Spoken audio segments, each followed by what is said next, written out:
uma gravação maior para que essas escolas, para que esses estudantes, como eram para eles, né, para que eles pudessem dizer, ó, eu acho que isso é essencial estar. Então, quando a gente pode, dentro dessa possibilidade, através do observatório, a gente faz sim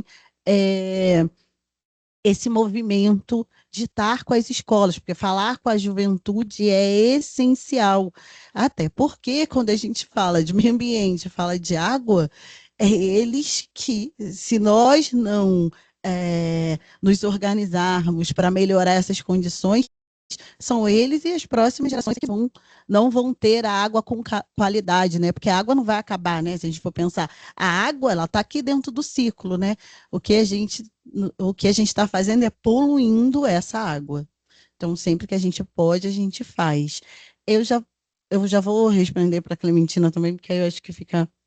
É, a gente pensar, Tininha, você traz um olhar importante, já que a gente está no ano eleitoral, a gente sabe que assim, os, os que vão tomar decisão, tanto no legislativo quanto no executivo, é, eles não vão ter todas as formações, mas eles precisam ter próximo a eles, né, esses assessores, a, no caso da presidência, ministério, pessoas que tenham essa expertise.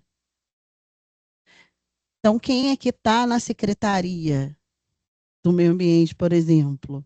Quem é que vai estar ali nesse entorno? Então, assim, o perfil é o perfil.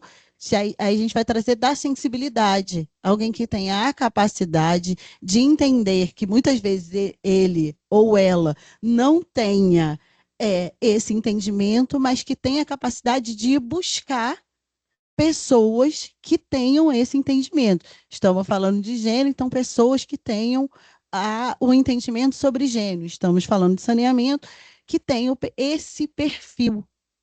E entender que não entende, que tem alguém para fazer isso, tem instituições, estamos uma delas, a UF também está aqui representada, tem instituições que sabem fazer isso, que eles possam ir, e elas possam ir buscar esse entendimento e realizar ações para que haja de fato uma melhoria. Saneamento, habitação, né? Porque falar de saneamento é falar de habitação, é um processo que as pessoas falam, né? Se a gente for pensar, alagamento, deslizamento, o que que eles fazem? Chega lá naquele momento, aconteceu, eles vão lá, e aí ele, agora, Manguinhos, vai ficar sim de gente, um monte de gente prometendo um monte de coisa, Jacarezinho, Maré, vai ter um monte de. Mas, de fato, qual é a prática que essas pessoas estão fazendo? E nós, enquanto votantes, também olhar o histórico das pessoas que decidimos eleger, né?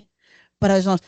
Não necessariamente eu vou votar em alguém que ganhe, espero que sim, mas e que eu possa e que a gente possa, dentro das nossas possibilidades, olhar qual é o histórico real, porque promessa é o que mais tem, mas a prática é mais difícil.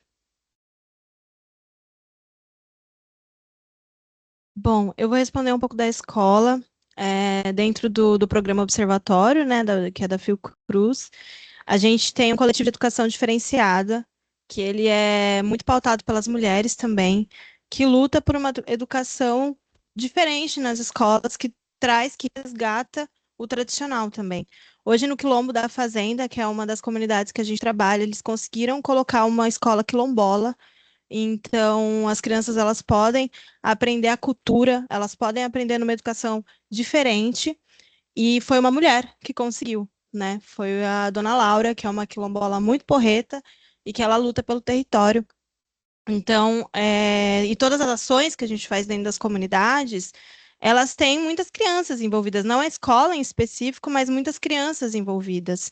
Então, a gente acaba abrangendo também essas pequenas pessoas, né? E há alguns projetos de educação ambiental que a gente faz, por exemplo, o que a gente acabou de fazer, que é o Redes, ele também tem ações voltadas para os alunos. Isso, de escola pública, a maior parte. Nas comunidades, quase todo mundo estuda em escola pública. Falando um pouco agora sobre a questão política, a gente lá do território estamos construindo cartas, conversas, rodas de conversas para entender qual é a real necessidade das pessoas, né?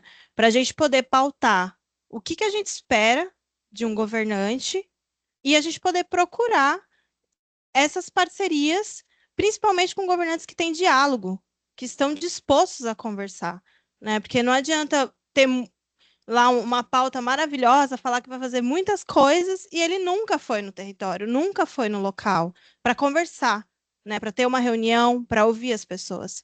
Então, o que a gente busca muito é, políticos parceiros que vão lá, que vão ouvir a demanda, que de fato, porque a gente vota para usar um recurso que é nosso, né? Então, deputado, vereador, eles detêm um recurso que é a gente que paga.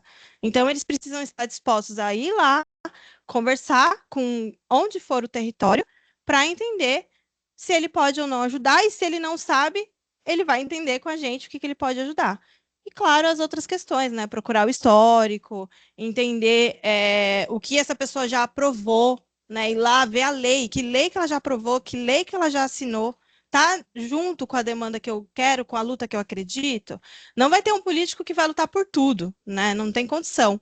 Mas se você tem uma carta de princípio própria, digamos assim, né, que dentro do território que você vive, você vai saber votar pelo menos direito ali e poder cobrar, né? Uma pergunta que eu fiz uma vez para a pessoa, né, estava reclamando sobre a questão dos convênios de saúde e tudo mais, e aí eu perguntei, eu falei, mas o vereador e o deputado que você votou, ele tem essa pauta?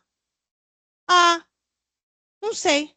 Aí eu falei, pô, então você tem que voltar para alguém que tem essa pauta, né? Se você quer uma redução dos custos, né, uma atenção à saúde, quer, né, eu amo o SUS, né, o SUS, então, se você quer parar de pagar isso e ter um SUS que consiga atender todo mundo, né, maravilhoso, mas infelizmente ainda não consegue atender, então lute por isso, vote em quem tem essa pauta. Então, eu acho importante isso, né? Pesquisar o histórico, ver a pauta a luta que você quer lutar junto. No meu caso, que são os animais, né? E conscientizar principalmente as crianças. No meu projeto, a gente tem também um stand de tartarugas que a gente consegue levar. E eu já trabalhei num centro de reabilitação de animais, que é financiado pela Petrobras, que é obrigatório ter essa parte de educação ambiental. Então, eles levam para as escolas e mostram todos, não só as tartarugas, mas todos os animais marinhos em geral, aves e tudo mais, pinguins, para conscientização, principalmente porque as aves marinhas, elas são muito afetadas por corte na asa por causa de linha com cerol, e infelizmente tem que ser eutanasiada, então isso, principalmente nas comunidades, acaba acontecendo isso bastante, então tem essa parte toda de educação ambiental. Pela empresa, nós temos 2 projetos apoiados na parte de educação. O primeiro é o programa Saúde Nota 10, em que as equipes vão nas escolas para poder colocar as crianças para refletirem sobre a construção de uma cidade. Quando você fala para uma criança assim, construa uma cidade, será que ela vai pensar que tem que ter uma rede de esgoto, uma rede de água ali debaixo do espaço que ela está? Então, assim, a gente começa a levar uma reflexão de, legal, você construiu a cidade, mas como é que chegou a água na sua casa? Então, nós levamos a conversa do saneamento através de atividades lúdicas para esses colégios, em geral, colégios públicos, que a gente tem atuação, e colocamos muito enfoque nas áreas em que a gente está atuando no momento. Por exemplo, na Maré, agora, todos os colégios estão mapeados com atividades. Tivemos há pouco tempo o plantio de uma horta comunitária dentro de um colégio. As crianças começam ali a realmente fazer parte dessa construção de futuro. E um projeto apoiado por nós se chama Esse Rio é Meu. é um projeto da Planeta.com, em que ela, junto à prefeitura local, assina um termo para que a educação ambiental seja ementa de sala de aula. Ela começa a fazer parte das disciplinas. Então, é um programa um pouco mais estruturado para que as crianças comecem a entender um pouco sobre os rios. E tem uma coisa muito bonita desse projeto, porque quando a gente começou, né, e levava as crianças naquele espaço, elas chamavam o rio de valão. Ah, é o valão, é o valão. E aí nós começamos por uma área em que a gente estava atuando para retirar o esgoto. E aí, quando elas pararam de ver aquele esgoto caindo, elas pararam de chamar de valão. Ah, é o rio. Assim, ter essa mudança da palavra usada já é uma coisa tão bonita, é uma conquista tão grande. Então, são os dois projetos que a gente atua, Saúde Nota 10 e o projeto Esse Rio é Meu. São projetos, um da concessionária e outro apoiado pela concessionária, para que a gente possa levar saneamento para a sala de aula. Qual o seu país? Angola. Eu acho que, voltando aqui, com relação à escola, nós desenvolvemos um jogo, o Caminho da Água, envolvendo alunos de design e alunos de engenharia de recursos hídricos, e a gente eventualmente trabalha isso com uma escola. Embora trabalhar com a escola não é o nosso foco, porque a gente está num outro foco. Mas eu queria deixar uma coisa aqui. Quando você falou que é preciso mostrar que veio o tempo todo, bem-vindo, essa é a realidade das mulheres que atuam em profissões não tradicionais das mulheres. Mulher na engenharia é isso desde o primeiro semestre da faculdade. Ao tempo todo. Eu até falo para os meus alunos, gente, não tem jeito não, tem que ser top. Tem que ser o primeiro lugar, senão você está frita. Segunda questão. No que diz respeito à participação das mulheres, nenhuma escola vai conseguir mudar aquilo que um pai consegue. É o pai que vai mudar. A criança repete, é o exemplo que funciona dentro de casa. A escola não vai mudar se o pai dentro de casa não valorizar a mãe ou sua companheira. É o pai o agente transformador. Por isso é que eu acho tão bom aqui a gente não ter só mulheres. Esse papel é dele. Não adianta, a gente pode ter 50 mil possibilidades, mas não dá para passar por cima do papel do pai. Então, só quem vai mudar é o pai. Obrigada. Vamos passar agora para a pergunta dela e tem um comentário online, né? Boa tarde a todos e todas. Eu sou Ana Feitosa, eu sou coordenadora de gestão da Vice-Presidência de Ambiente, Atenção e Promoção da Saúde. A gente trocou vários diálogos, né, para ajudar na composição aqui também da mesa. Uma representante feminina nossa, que é a Nath, que está aqui também, né, a Natália, compõe a vice-presidência. Dentre uma das iniciativas dessa vice-presidência o programa, né, de territórios sustentáveis e saudáveis, que é o PITS, e o observatório é das grandes referências que a gente tem ali também na vice-presidência, que é uma experiência de fato territorializada de experimentação de políticas públicas e tecnologias sociais a serem aplicadas nos territórios, né, de quilombolas, caiçaras, territórios indígenas, e é uma forma da vice-presidência trazer o olhar da Fiocruz sobre os territórios, retroalimentando o nosso processo de reflexão, né? Levando esse processo da geração do conhecimento, dialogando com os territórios, retomando e nos reposicionando a partir dessa leitura, e um carro-chefe que está sempre mediando esse nosso diálogo é como a gente, dentro de uma instituição de ciência e tecnologia, a gente valoriza o saber acadêmico com a troca do saber tradicional, né? E como a gente constrói pela ecologia de saberes soluções que façam sentido né, que construam novas posições, que construam novas capacidades de escuta, novos letramentos sociais, né? E quando a gente está falando, e o nosso colega aqui de Angola traz a questão do racismo, o racismo e o machismo, eles costumam andar muito de braço dado, né? Porque são comportamentos que vão forjando, estabelecendo condutas e posturas, e a gente, como instituição pública, a gente não está separado dessa realidade social, né? Essa realidade, ela se manifesta nas nossas relações, se manifesta no nosso contato, em hábitos e atitudes, e, consequentemente, a gente tem que usar como reflexão para uma nova concepção, né, de olhar sobre o papel social que as mulheres têm, né? E a forma da gente também olhar para o enfrentamento da violência passa por um processo importante de formação, né?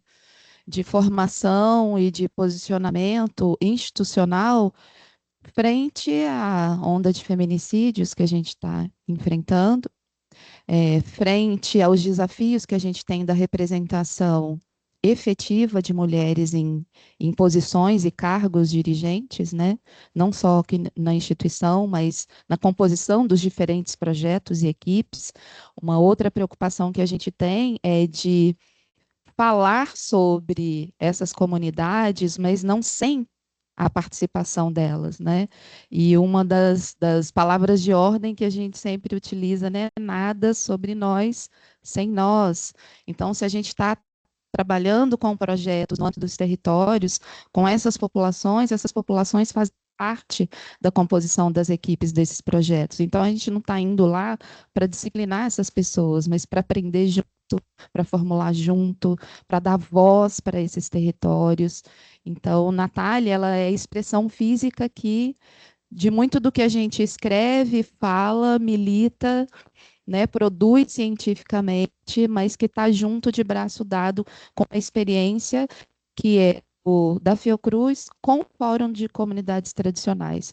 É um dos poucos exemplos que a gente tem na instituição de um programa que compõe no seu conselho diretivo, né, é paritário e tem o mesmo peso, né, o fórum tem o mesmo peso de representação que os representantes da Fiocruz, né? E acho que é uma experiência importante das pessoas conhecerem também na Fiocruz, e quando veio a proposta, né, interna, a gente tem muita gente dos GTs técnicos, né? Muita gente que está trabalhando isso no campo científico, mas eu fiz o tensionamento para dentro e falei assim, gente, vamos levar de fato uma experiência, né, de como a gente tem trabalhado isso no território e trazer esse outro olhar e esse outro diálogo. Então, a minha fala aqui, que também é um direcionamento para a mesa, do quanto é importante a gente também se inundar e refletir sobre o papel que essa instituição tem para a sociedade brasileira, né? A gente tem um nome, uma marca muito forte, e a gente pode utilizar dessa marca da Fiocruz para levantar pautas e bandeiras que são extremamente importantes. E quando a gente está falando do machismo, que é um movimento opressor e de submissão da mulher, o feminismo ele não é o lado oposto disso, porque a gente não fala de levantar e estabelecer o poder da mulher sobre os homens, mas sim na igualdade de gênero, da mesma forma que a gente está lutando pela igualdade de gênero e raça. Então, é esse o viés que a gente precisa fortalecer nas discussões, nos eventos. Então, aqui é parabenizar mesmo a equipe por ter esse olhar. São momentos importantes que a gente precisa fazer, eventos, pautas, programas. A gente tem programas institucionais e até regramentos importantes, né, na composição de gênero, mas a gente sabe que ultrapassa muito a letra que está em portaria e programas, né? É como a gente expressa isso nas nossas condutas diárias. E a gente precisa refletir, de fato, as nossas condutas diárias no ambiente institucional estão demonstrando que a gente está fazendo o enfrentamento necessário. E nós, como mulheres, em muitos momentos, a gente tem que passar, assim, entender o nosso papel de gerar constrangimento. É importante que a gente tenha essa capacidade de nos colocar e de ir para um enfrentamento que não permita que as nossas vozes sejam caladas. E constantemente a gente tem essa dificuldade. Às vezes você está numa reunião tão masculina e que é tão fácil ter sua voz interrompida, e o quanto é necessário a gente manter a postura de garantir a conclusão, de garantir que a gente consiga ter consistência nas nossas falas também. Então, o nosso próprio fortalecimento no campo da formação e fortalecimento de outras mulheres, né?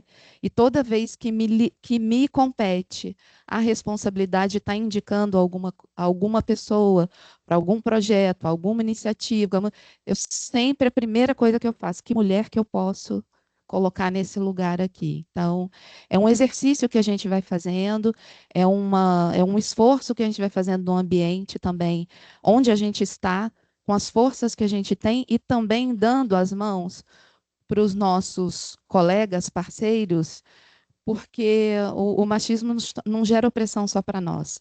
Eles também são objeto dessa opressão. E tem consequências muito cruéis para o masculino, e que o machismo exerce, que muitas vezes eles refletem muito pouco sobre isso. E a gente pode, de fato, conquistar um outro caminho de letramento social e de consequência se a gente mantiver eventos assim, ações, e a gente quer colocar aqui a vice-presidência, mais uma vez, sempre à disposição para a gente fortalecer essas agendas.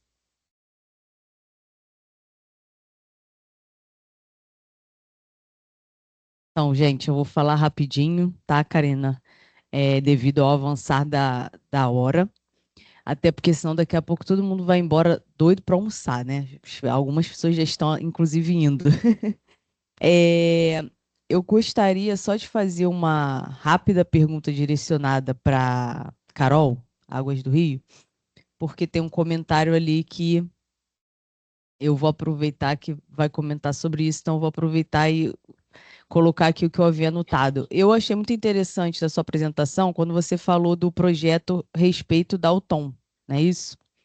E aí você, inclusive, mencionou que ele foi criado por um homem negro, né, e tal, e ele provavelmente está na área de gestão da empresa, diretor de operações. Beleza. E eu queria saber quanto tempo já tem. Vou fazer perguntinhas rápidas, aí vou passar a palavra para você. Quanto tempo já tem esse projeto? Que se você falou, realmente eu não peguei, aí no corre-corre. E quando que começou? E se vocês, não só relativo a esse projeto, mas, por exemplo, na área pública, nós somos muito cobrados anualmente, mensalmente, semestralmente, por prestar contas, por exemplo, para o Ministério do Meio Ambiente, para a AGU, para a CGU, através de relatórios. E eu sei que a iniciativa privada também é cobrada disso, e eu queria saber de quanto em quanto tempo vocês emitem relatórios de sustentabilidade e aonde nós temos disponível para acessar, já que uma das... Deixa eu falar para cá por causa da câmera. Já que uma das questões também que a gente vê muito aqui, diante de tudo que foi falado, eu, como trabalho na área de gestão ambiental e diretamente com educação ambiental, a gente percebe, eu sempre bato nessa tecla, de que muito do que a gente faz, a gente precisa divulgar cada vez mais, né? E assim, isso é óbvio de ser falado, mas a gente sempre precisa falar. Por quê? Se a gente considerar que somente o universo da Fiocruz, a gente tem diversas representantes hoje, temos representantes da universidade pública, da empresa privada, e que estamos todas no Rio de Janeiro e que muitas das vezes a gente não sabe. Eu, dentro da Fiocruz, eu não tenho dimensão de tudo que os meus parceiros de outras unidades fazem, né?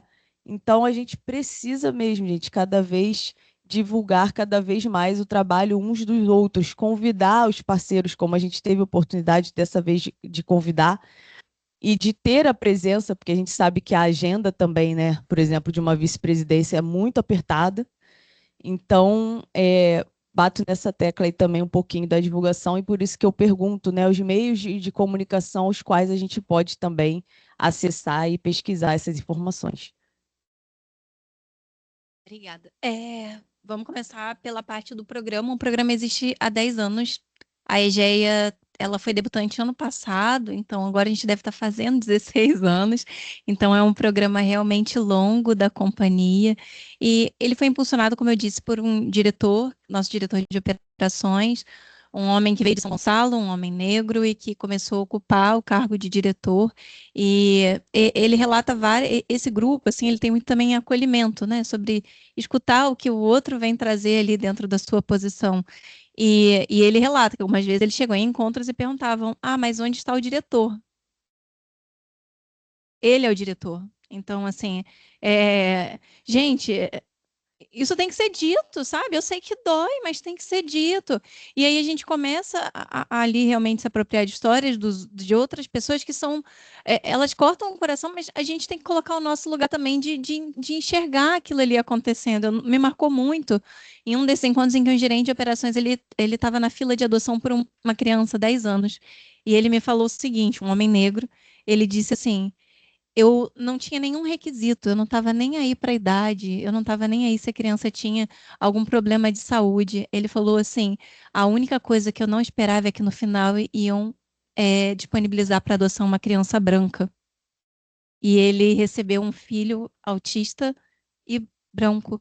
E ele disse que no meio de uma crise que o filho dele teve no shopping, ele foi acolher correndo o filho dele, não queriam passar o filho dele para ele. Cadê o pai dessa criança? Assim, nota, olha o quanto isso dói. Então, assim, qual é a nossa responsabilidade enquanto companhia em geração de cultura? Esse programa, assim, ele tem uma relevância que vai muito além do profissional, vai para a vida, assim. E tem pesquisas de bem-estar que demonstram que empresas que têm esse tipo de programa bem estruturado passam por uma questão interna de que as pessoas têm maior senso de pertencimento. Eu posso dizer, trabalhando em uma companhia de saneamento é um dos programas que eu mais tenho orgulho, porque é muito legal a gente ver essa transformação. Anualmente, a gente reporta nos relatórios de sustentabilidade, porque, como eu disse, foi um compromisso que não é um compromisso interno, é um compromisso com o mercado. Então, anualmente, relatórios de sustentabilidade são divulgados e a gente teve também uma questão sobre letramento dentro da própria companhia para que a gente pudesse pesquisar, porque é sempre autodeclaratório. Então, que a gente pudesse ter ali uma pesquisa adequada com os nossos colaboradores e entender o número de colaboradores por raça e gênero em que a gente tem o nosso cenário. Essa pesquisa, geralmente, relatório de sustentabilidade, fica no site da Egeia, é divulgado para o Brasil inteiro. Eu acho muito interessante a gente, porque aí isso joga para o relatório de sustentabilidade, porque o ESG vai ter aí o componente gênero dentro do processo, além dos outros aspectos de sustentabilidade. Normalmente são documentos públicos, porque têm que ser acessados pelos investidores da Bolsa de Valores, então eles são públicos e é uma área de estudo que a gente precisa sempre avançar para poder compreender e se empoderar mais com esses documentos. Obrigada. Então, eu vou ler aqui, gente, o comentário que a trabalhadora da Fiocruz, Simone Quintela, ela fez o seguinte comentário referente à última apresentação da mesa, né? Maravilha, obra de saneamento mega importante para o nosso território. E ela, como é moradora do Amorim, ela cita também: fico na esperança dessa obra também em Manguinhos. Não tenho dúvida que trará muita qualidade de vida para o nosso povo. E aí eu deixo o comentário para você para saber se existe alguma previsão, se vocês já trabalham e de que forma que vocês vêm trabalhando dentro dessa área também de Manguinhos, por favor. A concessionária ela tem ali um plano de investimento, que é o nosso plano diretor de esgotamento, e todas as ações que a gente vai fazendo tem a cadência de acordo com o plano diretor.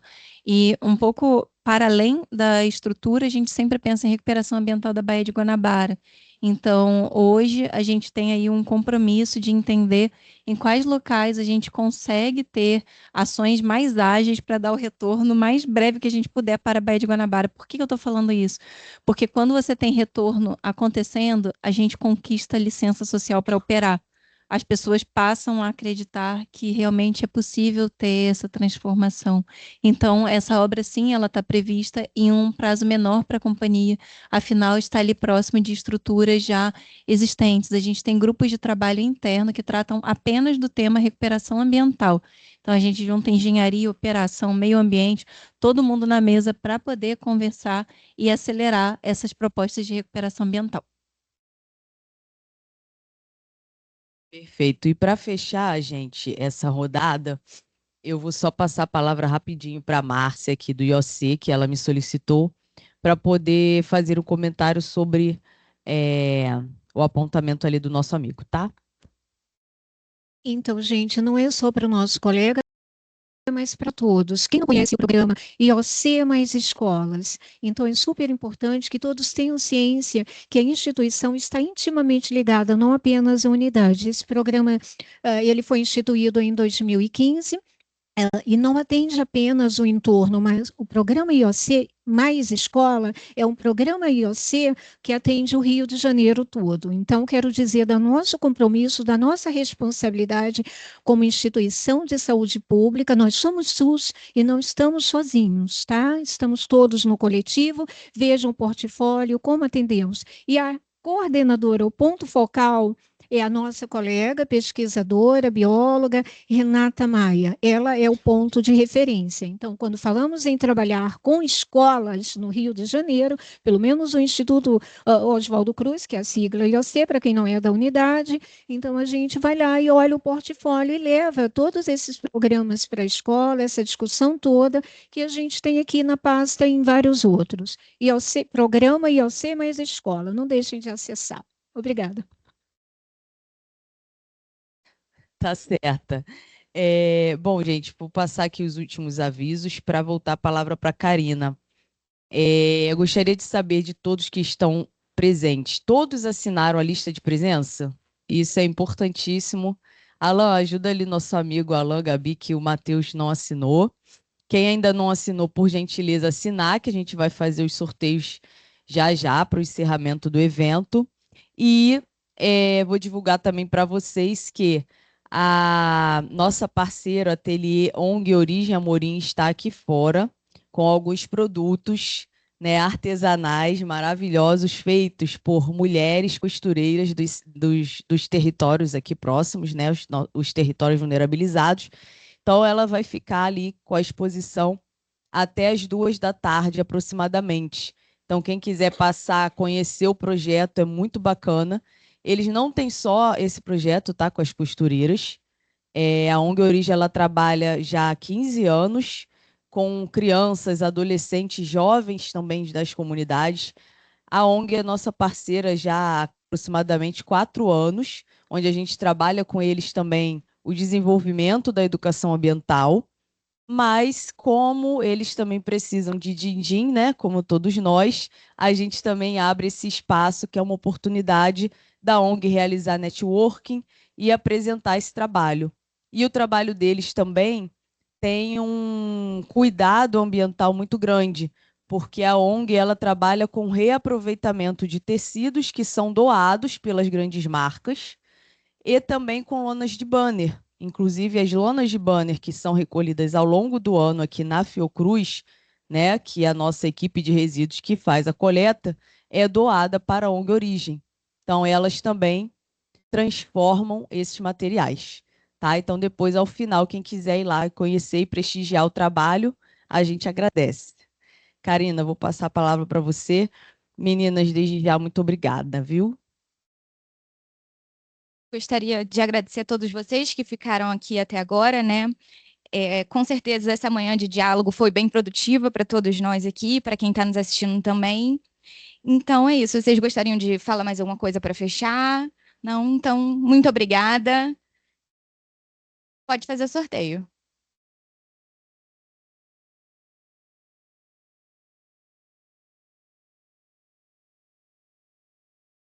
Se deixar, a gente não vai embora, né? A gente fica mais a tarde inteira de reflexões, que é sempre muito bom. Eu vou pegar aqui o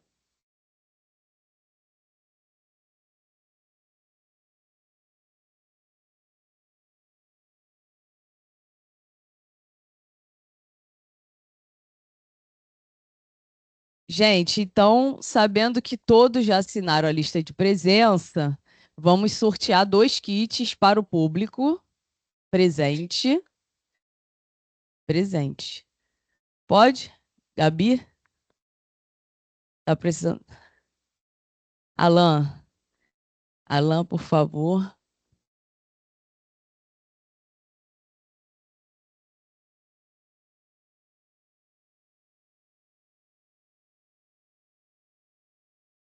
Vamos lá, gente. Sorteio é eletrônico para não ter dúvidas, nem mistérios e nem falcatruas. Para depois não sair alguém gritando, ah, é marmelada. Não, é marmelada. Só que. Bom, vamos lá. Já saiu aí? É o primeiro número já, Rafael? 37. Paloma Pontes. E nossa convidada.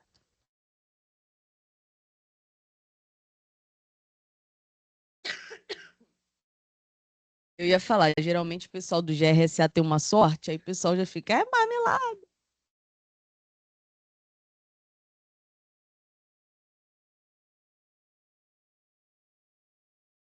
É Paloma. Paloma, aguarda só um minutinho que a gente vai fazer uma foto já única com a próxima sorteada. Quem é? Márcia do IOC. E a Márcia também foi sorteada. Número 30.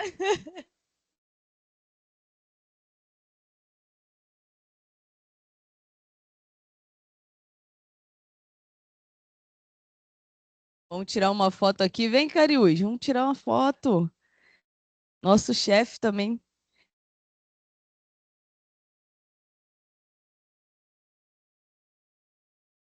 Foi sorteio, tá vendo?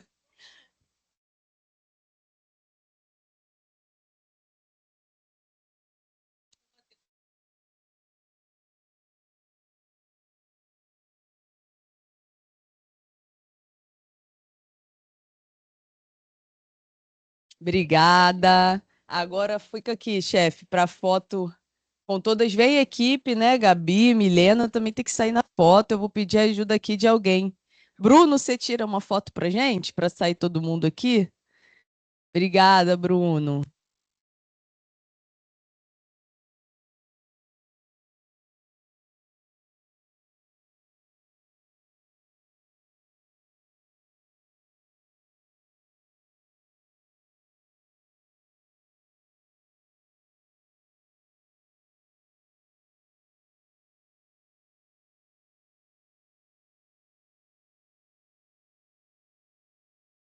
E a foto com todo mundo também, né, gente? Com todos presentes. Vamos bater uma foto aí? A gente pode fazer uma selfie, né, Alan? Aí a selfie é com o Alan, que é o Alan vem aqui, ó, alto. Uhul! E a gente registra esse momento.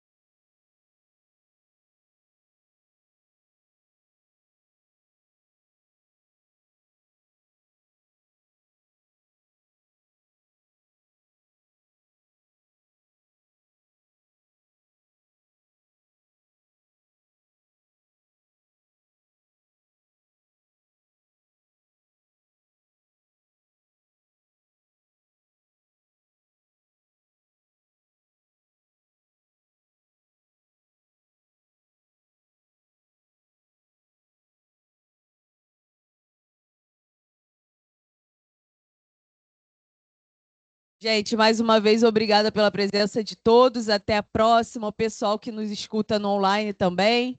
Um grande abraço e até o próximo encontro. Tchau, tchau.